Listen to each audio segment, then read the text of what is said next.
to our viewers in the Southeast Asian region, in Japan, in the Philippines, in Malaysia, South Korea, Malaysia, as I said, Kuala Lumpur. Hi, this is Gavin Bautista, your host at the Prosperity Channel. I am really sorry, but I am flying soon in that part of the world again to discuss with many of the economic superstars, business superstars, to invest in the United States and do all sorts of investments that are both mutually beneficial for both parties. So, ladies and gentlemen, let me start off this program with regards to what's happening in Tokyo. I think the economy in Tokyo is trying its best to go back to the growth curve era. But all I can tell Tokyo is that if you don't want to do it and follow it the American way, which is not to overprint, then don't do it. Because my thinking is that there might be too much suffering on the part of certain business entities in Japan if you stop printing your good currency. So I am coming out with a new system again to fast track your growth curve economy without the suffering of overprinting the Japanese yen. Very difficult, but it can be achieved.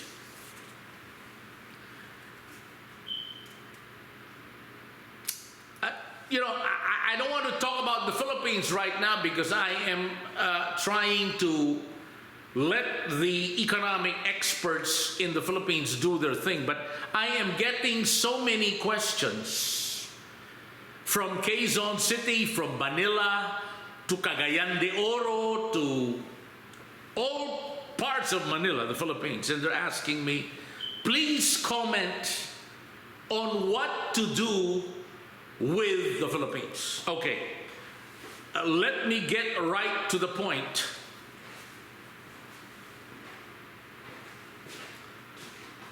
Why is the Philippines up to now the sick man of Asia? Again, the sick man of Asia.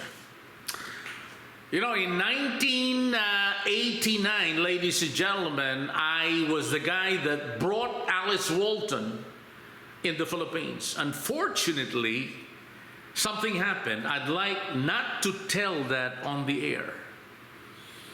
Walmart was ready to invest, but there were so many pakialameros that resulted to the cold water that transpired during that time.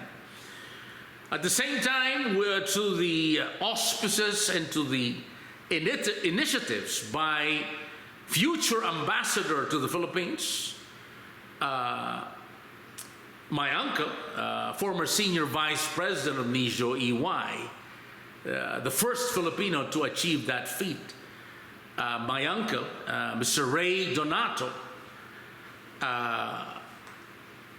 and other groups was already creating a bandwagon effect of more than $140 billion in new investments under the administration, under the government of then President Cory Aquino.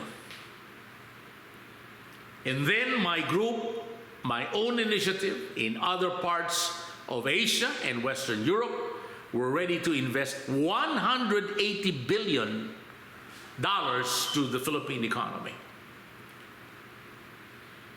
So that's about $500 billion in the making. And during that time, I was aspiring to become the next COO of a given major corporation then. But I lost out. Too much corporate politics. As they say in the Philippines, it is not what you know, but who you know that counts. And that's why I'm here in the United States of America. And a lot of Americans at first didn't like me because I talk a lot, but I deliver a lot when they saw the numbers. So America judges you not by the color of your skin, but how you talk, but what you can contribute,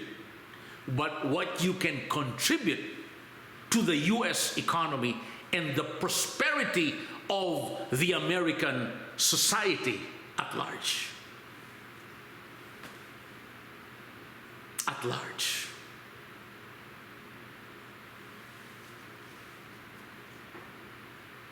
So, let us go back to the sick man of Asia. Why is it still sick? Why? Because puro insik. The Filipinos must finally take the initiative and be bold enough to become the #1 most prosperous race in the Philippines, obviously. But it is not obvious for so many. In the Philippines, it is sick because the #1 are the insik, the Chinese. The #2 would be the Asian Indians. And the #3 would be the Filipino Kayumanggis. That's why, up to now, it is the sick man of Asia. What's the problem? Food security. We solved that already. I was the first guy to initiate the backyard raising program all over the Philippines when I was with a company called the San Miguel Corporation. Ang ganda-ganda nun. In fact, up to now, they're saying, how did you do it? Well, we came out with so many new programs, and it was very, very laborious, to say the least. And there were so many people that destroyed my reputation when I was at San Miguel, but now they're all here. Would you believe Oklahoma? Oklahoma is considered one of the worst states 17 years ago. Look at it now.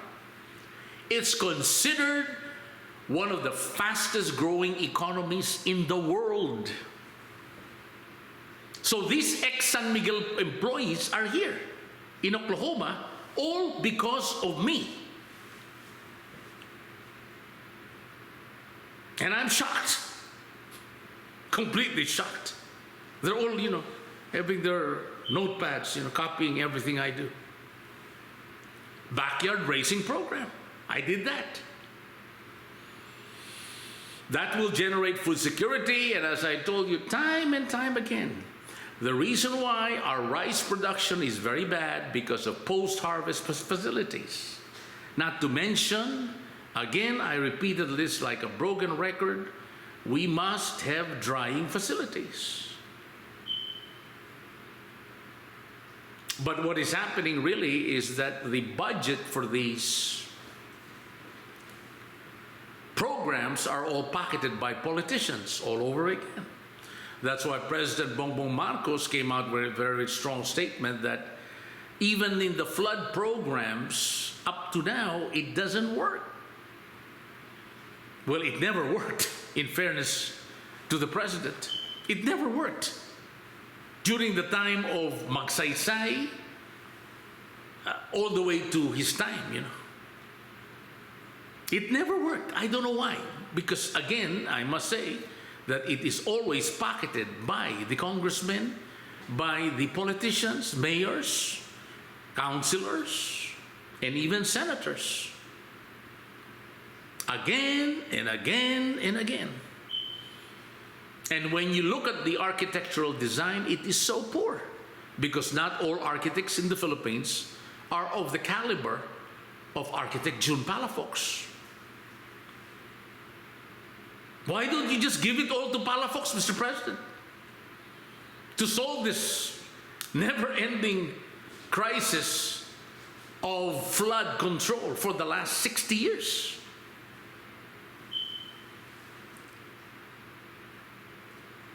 And then you have again the China problem.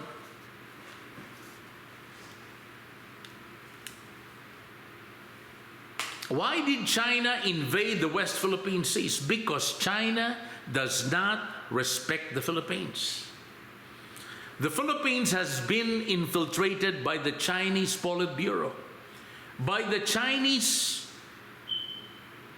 Filipino Chinese in the Philippines. And by a Filipino trader by the name of Joma Sison.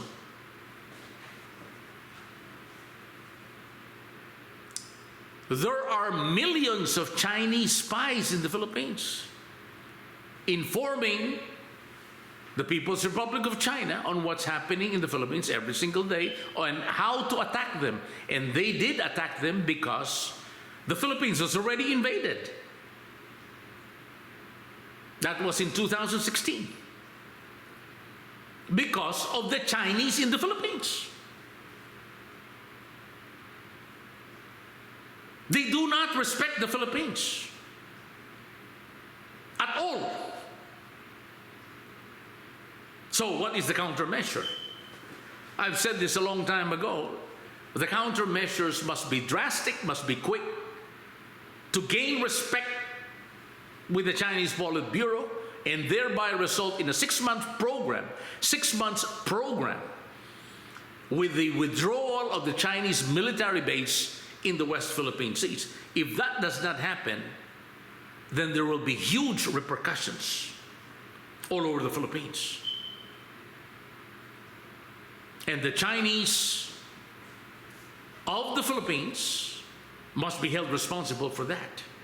They must initiate the negotiations through, of course, President Bongbong Marcos. In fact, my suggestion is to request the group of Senator Bam Aquino, to request the group of Vice President Sara Duterte to use their Chinese connections and tell them, guys, we don't want this to become another Russia versus Ukraine.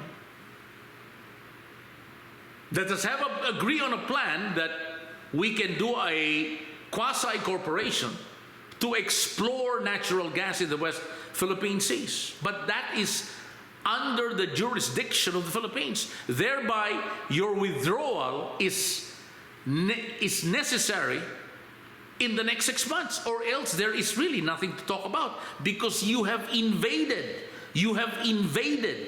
the West Philippine Seas. And this is a fact. The 189 nations, civilized nations of the world, recognize the fact that China invaded the Philippines through the West Philippine Seas.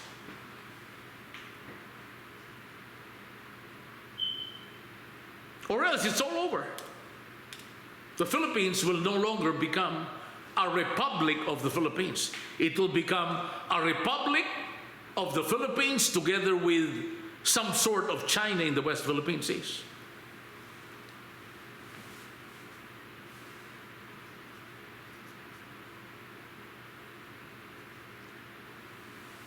And if I were assigned by President Bongbong Marcos to solve this problem once and for all, I think it is clear to my mind that I must have all the resources in the next 6 months, after which we would implement this plan drastically.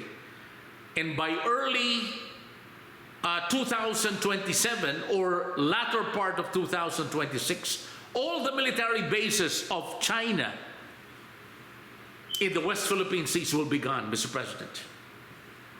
Gone. Ano yan? Talagang brasuhan yan, you know? And that's the only way to deal with the Chinese. Because they will malign you, spit on you, and they look at the Philippines so low.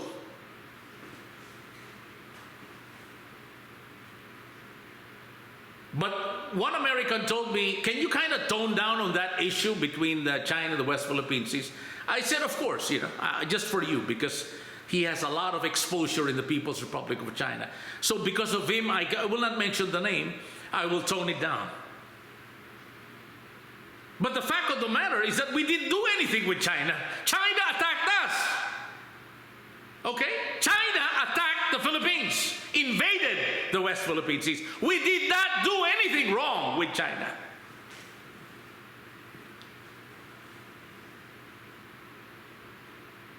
That's very clear. I was telling him, we were just, the Philippines was just there to do business. And all of a sudden, they get attacked. And because of the stupid negotiators of the Philippines, things even exacerbated. Kaya lumakas ang loob ng mga inchik, nagtayo lang ng bagong isla dun. For the last 9 years. And that will be a pivot for the attack anytime soon, once they attack Taiwan.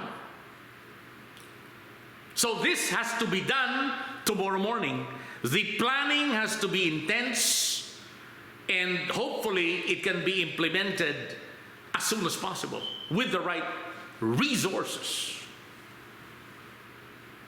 But it is very clear that China attacked the Philippines. The Philippines did not do anything wrong with China to deserve this invasion.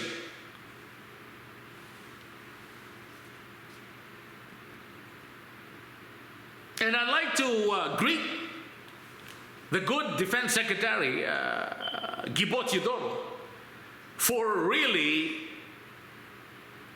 being a one-man army for the Philippines. With your limited resources, you were able to show the whole world, Mexico, Canada, the United States, the whole Western Europe, that there is a Gibo Teodoro that will stand up and fight for the sovereignty of the Filipino Republic at all costs. I'm so proud of you, Defense Secretary Gibo Teodoro. You have my honor, my respect, and my utmost sincerity to say that you are one of the best, if not the best, defense secretaries ever in the history of the Filipino Republic. I salute you, sir.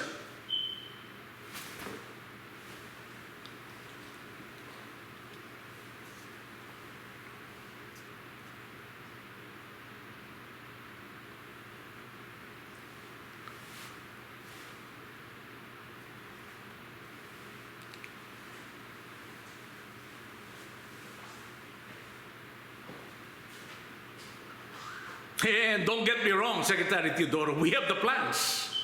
If this is approved by the President, Bongbong Marcos, oh my God, I guarantee you, the Chinese will think twice.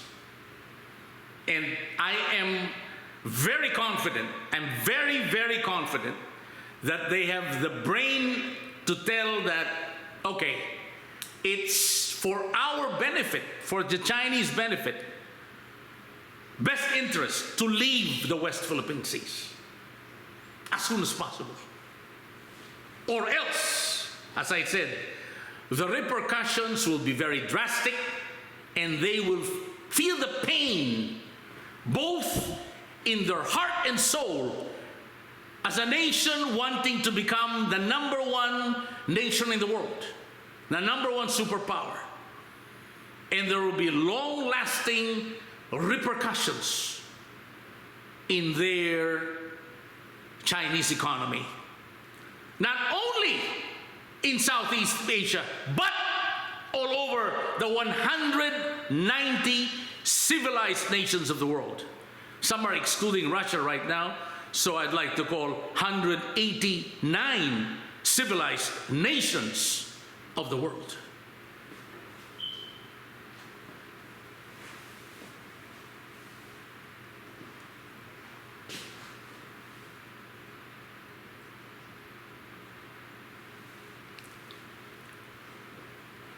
Well, the bottom line really is the negotiations has been so bad. The negotiators since the time of, in fairness, President Noynoy Aquino, the negotiator with Duterte even made it worse. And now, in fairness to President Bongbong Marcos, he has gotten all of these problems, which should have stopped as early as the time of President Noynoy Aquino. Because many say that the Aquino group is really siding with Joe Masison, which I consider the #1 traitor of the Philippines. The #1 traitor of the Philippines, Joe Masison. So, ladies and gentlemen, moving forward, it can still be achieved in no time at all. Because not all negotiators are the same. Just like in America, if you talk about Anthony Blinken, Santa Maria.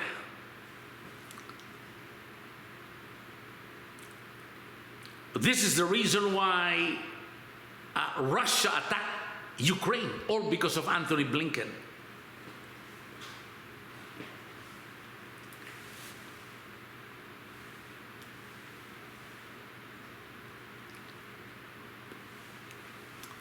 So I'd like to talk about another topic in the Philippines that they requested me to talk about is the traffic.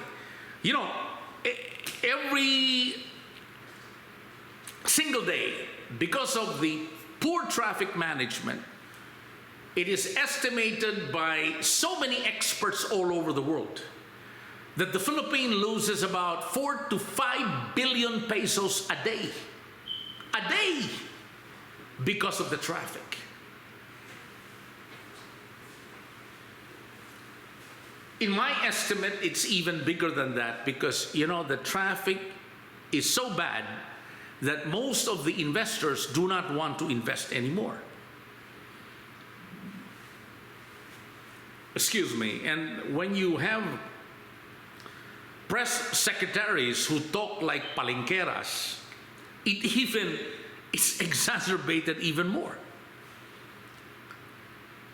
So I don't know if Pinky Webb or one of these very good newscasters we have in the Philippines could represent the Philippines in a more professional, profound manner to make investors say, oh, I didn't know the Philippines had so many good speakers such as Pinky Webb and the like. It is so sad, but I don't watch news anymore because, you know, it's not only very inaccurate news, but it really destroys your day just to watch this news in the Philippines because it is non-stop problematic. They only present the problems, and the problems keep on growing every day, and it is presented by palinqueras. It is so bad, that's the reason why President Bongbong Marcos is having a tough time getting investors flowing.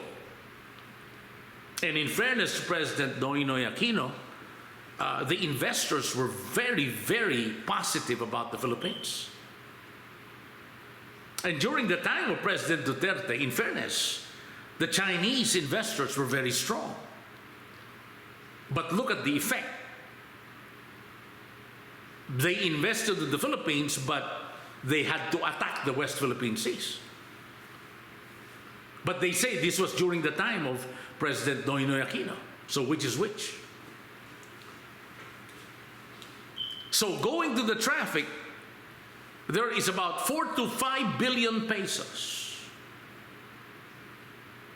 lost. 4 to 5 billion pesos lost every day. And this has been going on since 1986, 87.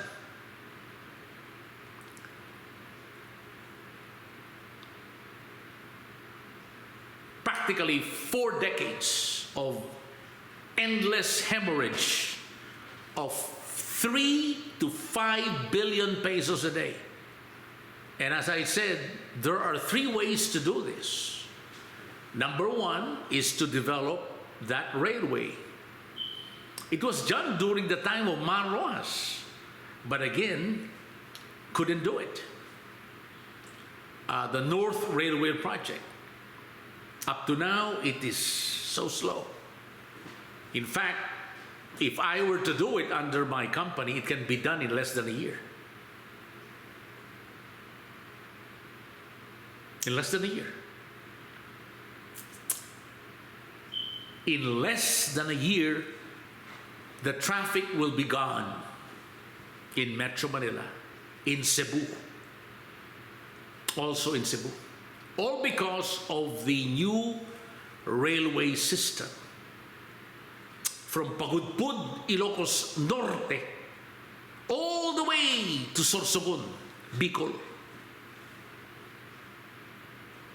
Because the management team during that time in the North Railway system was so inept that they could not even understand why the budget was this much. And if I were President Bongbong Marcos, I would be proposing to the Congress emergency powers to create this in less than 12 months. Number two is the traffic enforcers. The traffic enforcers in the Philippines is one of the best in the world. But they are not given the right salaries, the right equipment, the right paraphernalia, and the list goes on. And number three would be the spaghetti junction roads. This can be done in the next 5 years. But after 5 years, with the spaghetti junction roads, traffic enforcers, and the railway system, it's over. The Philippines will no longer suffer 3 to 5 billion pesos a day because of the traffic. Not to mention the diseases, the pollution, all because of traffic.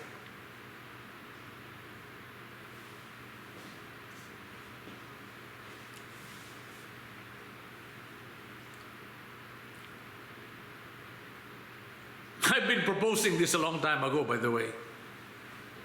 During the time of Fidel Ramos, President Fidel Ramos, and again, I was kind of nudged off.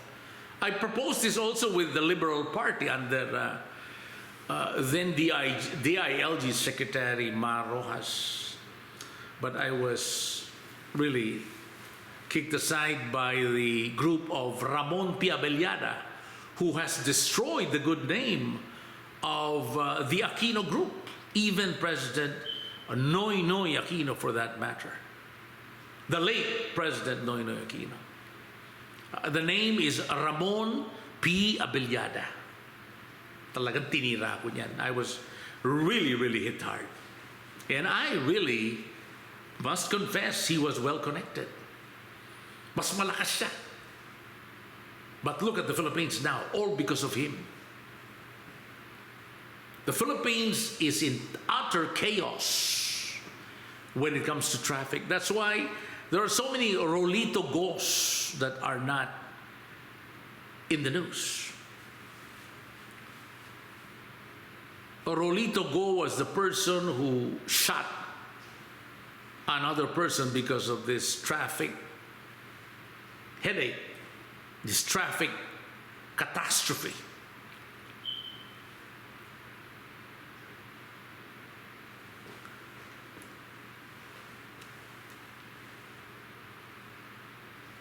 And that is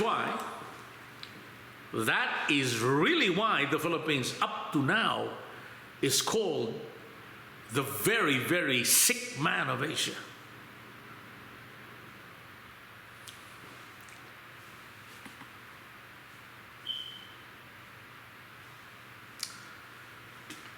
So ladies and gentlemen, I will have to sign off because everybody in the Philippines is so depressed with traffic. And I will make sure that once I fly to Japan by the latter part of this year, I'll make sure that the traffic problem will end finally. Given the right budget, it will be implemented immediately. In less than 12 months, Philippine traffic will be ultimately gone. Thank you. Good night. This is Gavin Batista signing off this August 3, 2025 in the booming state of Oklahoma. In the central time here right now is about 7:22 in the evening. Good night. Thank you to our Japanese connections. Domo domo ne, arigatou gozaimasu ne. And I hope to see you soon in Tokyo. And to our Philippine professionals, it can be done. If it will be approved by the President and under his authority, he has the authority to enact this new law, which is the anti-traffic system, I call it. And I would like to propose that it would be done with this executive order and use emergency powers to make it happen overnight. Because it can be done. It can be done. Good night. This is Gavin Batista, your host at the Prosperity Channel.